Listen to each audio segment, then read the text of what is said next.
एकछिन है पठाउ त आएगा सर ल त्यही बाटोमा ओहो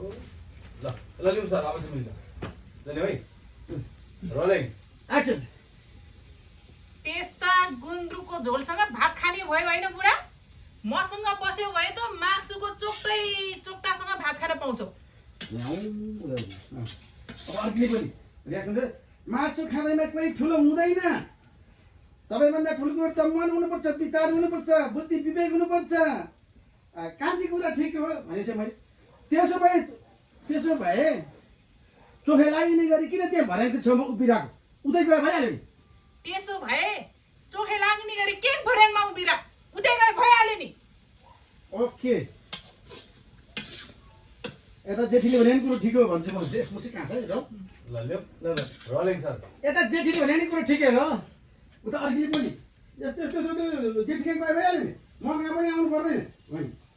नरिसाऊ न तिमीहरू पनि दुइटै भने यहाँ मलाई हेर नरिसाऊ तिमीहरू हेर तिमीहरू भनेको मेरो दाहिने हात हो देब्रे हात हो खालि झगडा मात्र गरेर हुन्छ रियाक्सन है ध्यान यतापट्टि मलाई हेर बरु तिमीहरू दुइटैले मिठो चोखो के पकाएको छ खुसीको मलाई ल्याएर खुवाऊ न अनि त्यो माया प्रेम हुन्छ खै तिम्रो जाने तिमी जेठीले माया गर्छौ गर्दैन भन त भनेपछि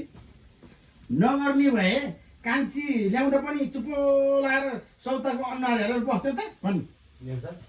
ल रोलिङ भन नगर्ने भए सौता ल्याउँदा पनि चुप लाएर सौताको अनुहार हेरेर बस्थे त ओके बस्थ्यो त हुन्छ नि उसले पनि अर्किले यताउता नि घुमाउनु के एक ठाउँमा ल ल रेडी अनि अँध्यारो अँध्यारो छ अन्त अहिले लिउँ ल्याउ ल्याउ रोलिङ यता अर्किले पनि हेत्तेरी कान्छी यस्तो यस्तो भने आफ्नो लोग्नेलाई ख्याल नगर्ने है फेरि हेर्नुहोस् यता मैले के भने गर्छ त नि नगर्ने भए घरमा यस्तो कर्कसी सौता हुँदा हुँदै पनि किन यहाँ आउँथे त अब गङ्गाले ओए तँलाई त्यस्तो लाग्छ भने अहिले यतिखेर नै छोडेर जाँदा हुन्छ ओए तँलाई त्यस्तो लाग्छ भने अहिले नै यतिखेर नै छोडेर जाँदा हुन्छ लिउँ सर रोलिङ एक्सन ओए तँलाई त्यस्तै लाग्छ भने आज नै अहिले नै छोडेर जाँदा हुन्छ हुन्छ खुबै मलाई कर्कसे भनेर मर्दिर्से ल भन लिउँ है ओके